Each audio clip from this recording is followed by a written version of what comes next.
Good day guys, Ejoy is back and welcome back to my channel. Today's video, I will be showing you on how my husband filled out the form I-134, Declaration of Financial Support. So ito yung form, ito yung kasali sa sinubmit niya when he filed for the petition together with the form I-129F. So it's also the form I-134 requirement na for K1 visa interview na dinala ko during my interview sa embassy. So, gumawa ulit si husband or si hubby or fiancé noon para dalhin ko sa interview. So, same lang yun. So, just make sure na updated lang yung form na dala nyo or sinubmit nyo. So, para hindi kayo malito, gumawa ulit si hubby para dalhin ko sa embassy during my interview. Just that. And so I'm just excited to do this. So let's start. So this is the form, USCIS form I-134, Declaration of Financial Support, Department of Homeland Security. So this is from the downloaded from the USCIS. If you Google it, it's on the USCIS website saying you have to use this form to agree to provide financial support to a beneficiary of certain immigration benefits for the duration of their temporary stay in the United States. So that's why we use this. We used the old version. He used the old version. That was 2018 version of this form when he submitted it to file for the petition, that I-129F. Yeah, together with it, yun yung sinabit niya. But the one that I brought during my interview, he made another one, and that was the 2022 version, because you have to bring the most or submit the most updated one. So during that time, I was bringing with me that 2022 version. This one is the 2026. So make sure that the form you are using is the most updated one. This is the 2026. I believe this is the most updated one. So we will be going through all of the pages. Again, just make sure the expiry date. Take a look at the upper right corner of the form on the first page. So this is based on our experience. I made a sample for your reference or guide, especially on the particular fields or box that you have to fill out. So if meron mang hindi namin na fill out sa form, guys, that means yun na rin yung sinubmit namin, and we didn't have a problem about that. Let's start right here on the first page. Start here, type or print in black ink. So you can type in your computer or use a black ink ball pen. Pwede na rin. It says here, he filled it out using the computer. And we start here on the first page, right here, basis for filing. I am filing this form on behalf of myself as the beneficiary or another individual who is the beneficiary. So I didn't file this as a beneficiary. It was my fiancé that time, or my husband. So he's the one who filled it out as well. So it should be this one. He clicked this one. Another individual. I am filing this form on behalf of another individual who is the beneficiary. So information about the beneficiary. So as you can see, I already filled it out. Right here, it's a beneficiary current legal name. So this is the single status name of the beneficiary. But here, the third family name, this is just an example form, then the given name and the middle name. And it is best that you base it on your passport, the name you have in your passport, the beneficiary, for the beneficiary, then what's in your passport. If you don't have the middle name, then don't put the middle name. But if you have it, then put the middle name in there. And then other names used. So for me, this is applicable because I was annulled before. So I had to put, we just put here my legal, because that was my legal name as well. I used that. So this was my ex-husband's family name, first name, and then my middle name right here. And then the beneficiary's birthday. So my birthday is here. Couple and female. I'm a female. I didn't have any A number yet that time. So that's it. And then place of birth, of course, that's so here the city where I was born, the country, Philippines for me, Cebu City, Cebu, Philippines, and nationality, Philippines, or country of citizenship. And then here marital status. So I was annulled before, so there are a lot of options here if you're divorced or widowed or legally separated. Yeah, I don't know much about legally separated, but it says here you can put it here. And then if you're single, then yeah, just put single right there. And then the next page, beneficiary's mailing address. So this is, so I came from the Philippines, and this is my address in the Philippines. So it should be your home address. Okay, so in care of name, if any, if you're living in an apartment or someone owns it or whatever, if you know what's best, so you put there. But for me, we put here my name. So yeah, because that was my parents' house. I lived there. And then the street here, the town or city, the province, so just like that. And then are the beneficiary's mailing address and physical address the same? For me, it is applicable, yes, because that was the same for me. If no, then you have to put the physical address. So let's say your mailing address or your home address is this, but you live somewhere in the city because you're working somewhere, like a temporary work there. You just, but your main address is your home address. Then you put your physical address, your temporary address here, like an apartment or. So for me, it was the same, so I had to put here yes. We just left it all blank here, but you can put NA or you can put blank. The beneficiary's anticipated length of stay. So we figured out, you have to figure it out or plan it with your petitioner or beneficiary. We both plan when will be your flight to the United States. So that will be the date you put here in this box from, but we didn't put to. On a K1 visa, we want to get married in the US, so just leave it blank because, of course, we want to stay here permanently, right? And then beneficiary's financial income or financial information, so right here. So put your name first, middle name, and last name. Oops. So we put here the middle name too. And then birthday, whole year for the birthday. And here is, so type or print self if you are filing for yourself as the beneficiary, or beneficiary if someone is agreeing to support you. My petitioner would support me, so I put here the beneficiary. So the income, we just left it blank in there. But if you want to put everything, then you can as well. It's up to you. But for us,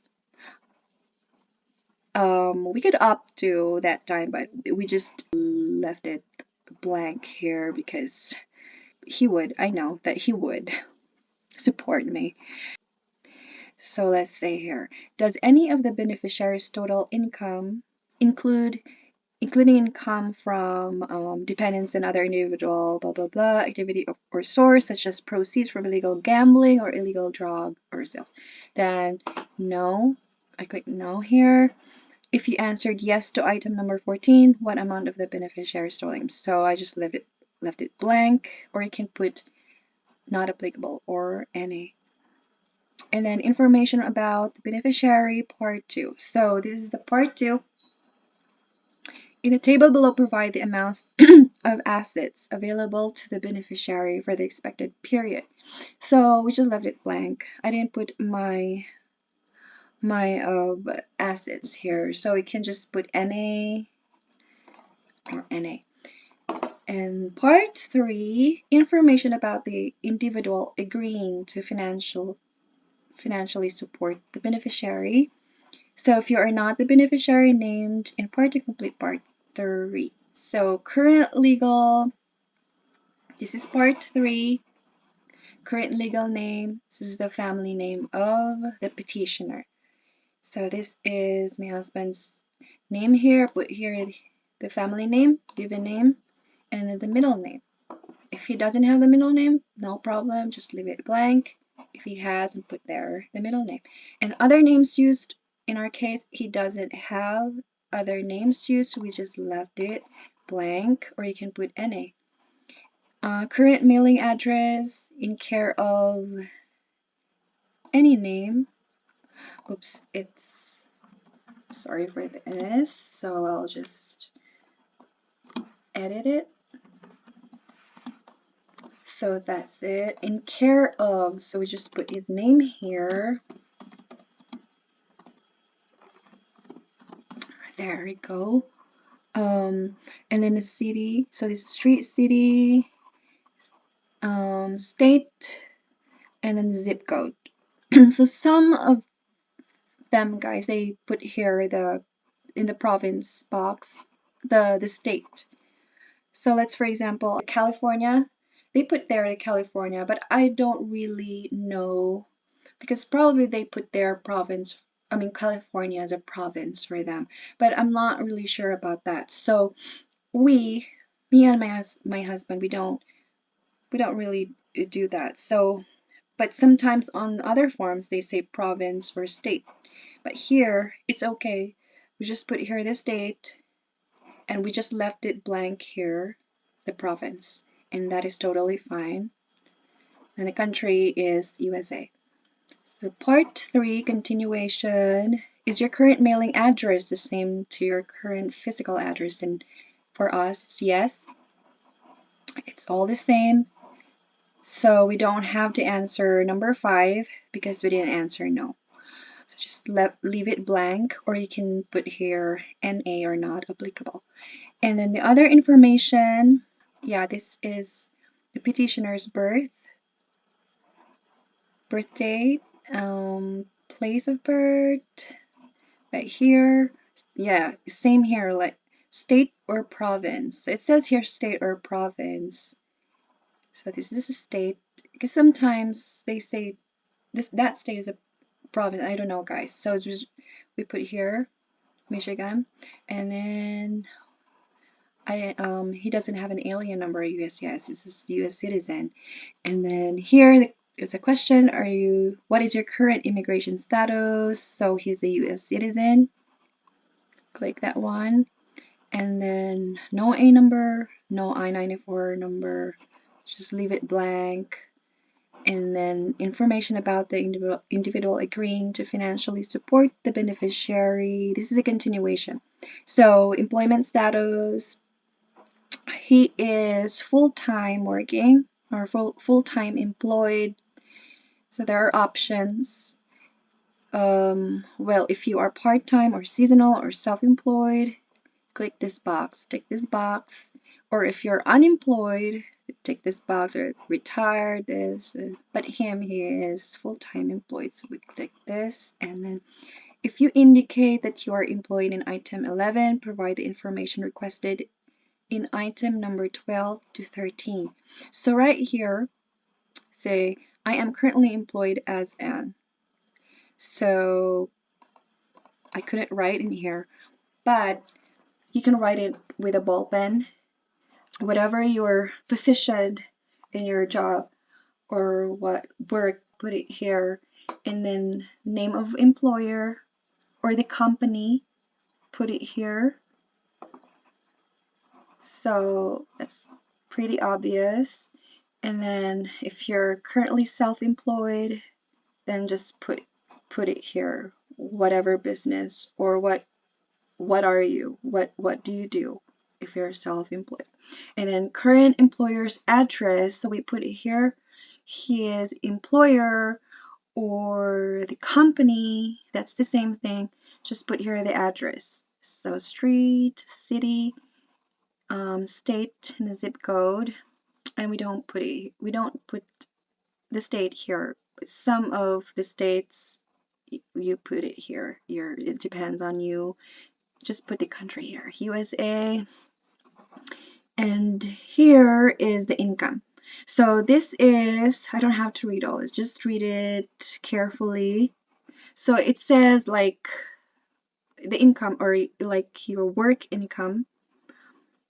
So you put your first, middle name, and last name. So this is about the petitioner, okay, this page. So this is his name. Oh, let's put here his middle name here.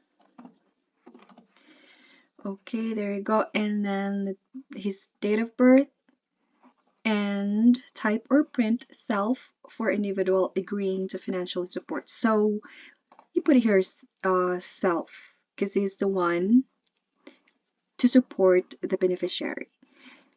And then the income. So let's say your estimate, or because this is annually, so yearly, what is your total income? If you have another job, you can add it here, and then just put the amount right here, and then the total right here. So this box says dependents. It says here all of your dependents and any other individuals you financially support. So he has a child, he has a kid, he has a son. So we put here 1. And if the petitioner financially supports someone else, like let's say a parent or yeah, etc. So you add here. But in our case, he's just supporting his son, partially supporting him. So we put it here 1, but do not include any individuals named in part 2. So who was named in part 2? So this one, it's the beneficiary. So it's named here. Okay, so do not include the beneficiary. So I do not include myself, so we just put here 1. That's how we understand this part. Okay, and then just put here the total income of your work. And then part 3, continuation. Does any of the income listed above come from any legal blah blah blah? Of course not. So we click here no. And if you answered yes to item 15, what amount of income comes from any legal? So we just put here NA, or you can just leave it blank. So in the next page, information about, still it's the petitioner.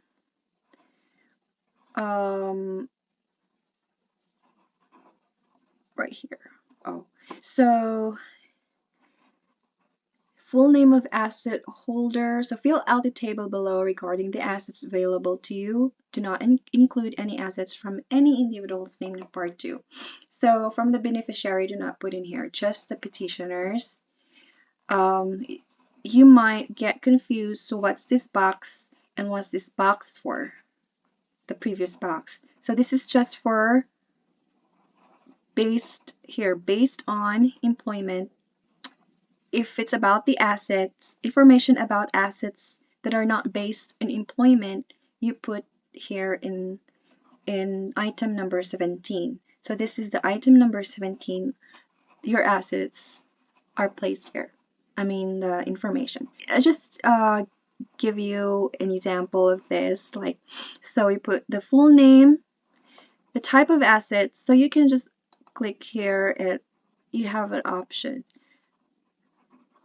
So it's either personal property. I think those, a lot of them, they have that 401k that falls to the personal property. So that's why I clicked it here. And then a savings account, checking account, real estate holdings, of course, those. So you just click here. So you don't have to copy it copy it. It's all based on whatever you have, whatever asset the petitioner have. Okay, so here's the total here.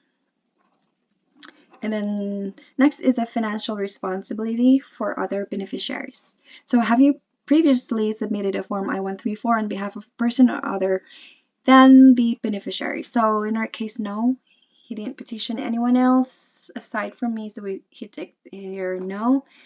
And right here, if he answered yes, then provide information to numbers 19 to 20. So we did it no, so we have to leave this blank, 19 and 20. And then proceed to the next page. To intend to provide specific contributions to the beneficiary. So I intend or do not intend. So based on our understanding, we put here I intend because he is providing support to me as a beneficiary. So just put here explain the contribution. They set here an example, so we just put here I intend to provide all of her needs, housing and financial, and or sharing my income, or whatever you want to put here. So it's just an example. And then statement or contact information, certification, signature. So right here, beneficiary statement. So this is about the beneficiary. Select the box of either item A or B. So as the beneficiary, certify the following. I can read and understand English, blah, blah, blah. So I ticked it here. And if you have the interpreter, then click it here in this box. So in our case, we tick it here, or this box as well. At my request, if you have a preparer, then click this box. But in our case, we didn't have any preparer, so we just leave it blank there. And then the beneficiary's date, time, telephone number. So this is my Filipino or Philippines telephone or cell phone number, and we just put the same right in here in this box. We just put the same. I didn't have my telephone number, so we just put my cell phone number. So whatever works for you. So this is my email address. I put it there. And then next page, part 4. So take time to read all of this. And then here is the important thing, very important thing in this form is the beneficiary's signature. No name print or whatever caps lock name in here, just this signature and the date when you did the signature. Because sometimes some would ask me, how did you do the signature? Of course, you print the page or the document and then put the signature using a ball pen, right? So the next is part 5, statement of individual agreeing to financially support. So this is the petitioner as the individual agreeing to financially support. I can read and understand English, so he clicked it here. And we didn't have any interpreters, so we just left it blank here. No preparer, so just NA or blank. And then his contact number, telephone, just the same with here. His cell phone number here, and then his email address on the next box. And then the statement or contact information, certification. So this is his signature right here. Another very important thing is the signature of the petitioner. So my husband put his signature here, so just the signature. Do not put your name, just the signature and the date when he signed it. So use a black ball pen. Part 6, this is all about the interpreter's contact information. So we didn't have an interpreter, we just left it all blank, or you can opt to put NA as well. Yeah, all these pages are about the interpreters. So if you have, then provide all the boxes. But if you don't have, then just leave it blank or NA. Add name, address, telephone number, yeah, just that. And certification of the interpreter is still NA for us, and his signature here, so we just left it blank. And here is a preparer, so it's different, interpreter and preparer. So we didn't have any preparer as well, so we just left it all blank. The name, address, telephone number, and signature, we just left it all blank. So here, additional information. All these boxes are the extra boxes for information if you have additional information, but in our case we didn't have it, so we just left it all blank in here. So this is the last page, 13 of 13, and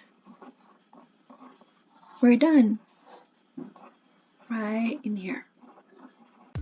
So that's the form. It's not so easy and not too hard, right? So if you have any questions or any clarifications, just drop a comment in the description box and I will do my best to respond to those.